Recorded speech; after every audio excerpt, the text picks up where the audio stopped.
there's a disagreement between the mother of all labor trades union Congress and 4 teacher unions on their demand for a cost of living allowance.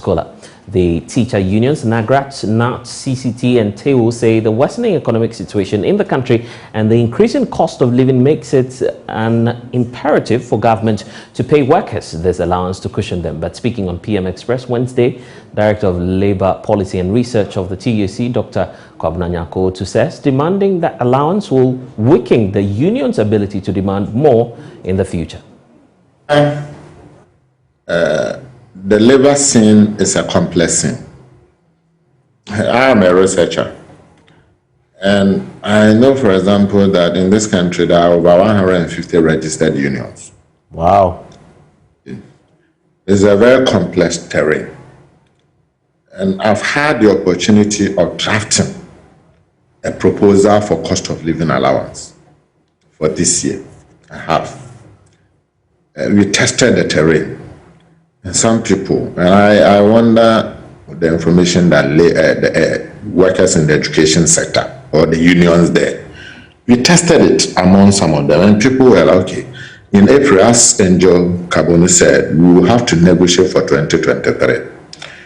Okay, between now and April, if you do that cost of living allowance, and then you come back in April and do 2023, what is the likelihood of your success for 2023?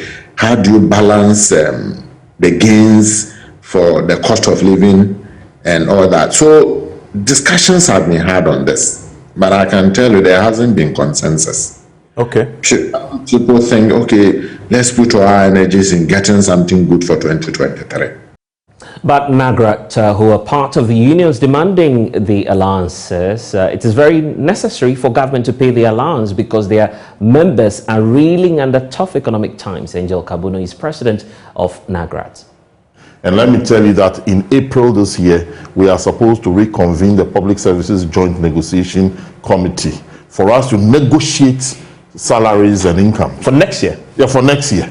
But the teacher unions are even calling that, looking at the dire economic situation that confronts us now, government can come out with some cost of living allowance to cushion us from the pressures as we experience. Realistically? Well, I cannot die before I get something next year. How do you call this? Cost of living allowance? Yeah, it's cooler. Yeah. Because of the current... Yeah, because of the current... I mean, you know, for example, if my wife goes to buy gas today, she's going to fill half cylinder. And that is a reality. If I have to take trotro from Medina to Accra, I'll have to pay 15% more. Okay. You know, if I have to go to the restaurant, pay for goods and services, I'm going to pay in relation to the depreciation of the city. These are real situations confronting us as I speak to you. And somebody ought to sit with me or with us to see how we can cushion workers from these pressures.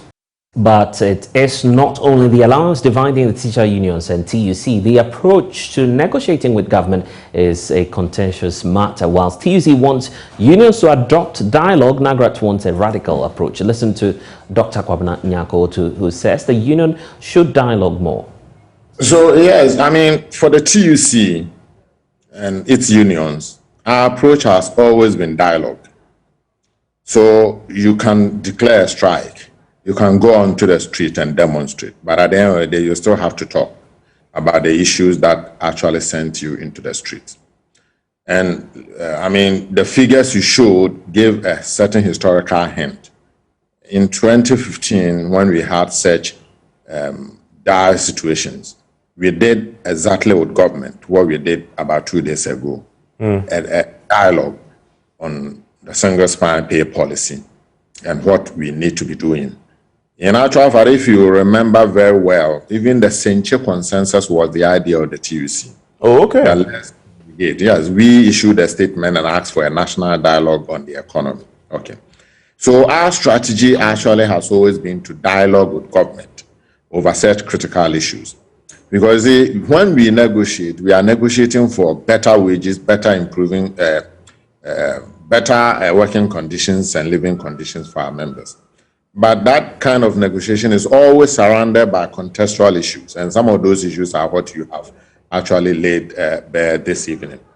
So it is always important that you take those contextual issues. Whether you like it or not, they will be at the bargaining table. And it's important that you dialogue to really understand what's going on, to strengthen your own position on such matters. But let me also indicate to you that even before this current economic challenges, we've always had problems with the pay situation in Ghana. In actual fact, if you take workers on a single spine, arrear wages on the single spine have declined since 2012. Okay. We've also had a problem of rising wage inequities in the public sector. Angel Kabunu disagrees, says dialogue has not yielded much and the unions must go tough. Situation presently demands a more radical approach than the usual dialogue and discussions, because what our members expect now is to see how we can get onto the table for government to recognize the dire economic situation and how it is impacting on us, and do something immediately, because you cannot postpone suffering. You cannot postpone hunger. You understand? If you used to buy 1 cylinder LPG at a certain price, and it has gone up by 35% since October, it tells you that you cannot buy that same quantum. And so maybe either you go and look for some fuel wood somewhere to augment your energy needs, domestic energy needs. So we felt that the situation that we find ourselves, and please, the politician did not just wake up overnight and realize that we are in this situation, nor did the worker rise up one night and realize that we are having some level of challenges. So we felt that the approach ought to be a little bit radical. And when I use the term radical here, I am not talking about violence. I am talking about a more radical approach in finding immediate solutions so as to hold at bay the extent of pressure on the worker. Then we can go on and look at the general economy, because you see, the politician made promises to you and I. And But how much public servants earning really? Director of Labour Policy and Research of the TUC, Dr. Kwabena Nyako, says the average earner on the single spine pay structure earns not more than 1,800 Ghana cedis. Clearly says that the economy is in hard times. Of course, yesterday I also showed figures that compares, for example, the average wage on a single spine in 2022 with a cost of living index, and money to show that workers are also in serious deficit. Dealing with two deficits here, and we must bear that one in mind. So if you are a worker on a single spine, the average pay there is 1,800. The average pay is 1,800. Okay. You have to pay for your children's education. You have to rent a house. You have to do all those things. And there are figures from the SASCA service, that expenditure data, that allows us to do, and we're able to estimate. So we are dealing with two deficits. So clearly the economy is in difficulty. I wouldn't say that because of that government cannot do anything at all. Government has to do something, because in fact, if you look at the worker side, there's a larger deficit than even what you see at the macro level. So government ought to be able to do something. But we also ought to be able to and doing that something does not mean that government is able to erase completely our deficit, the micro level deficit. Angel Kabunu, headmasters of some top senior high schools do not earn more than 3,500 cedis a month. it is even lower when you do the average within the pre-tertiary teacher level. But so that will be what? Yeah, so for example, a fresh graduate from the university into the Ghana Education Service is taking less than 1,600 a month.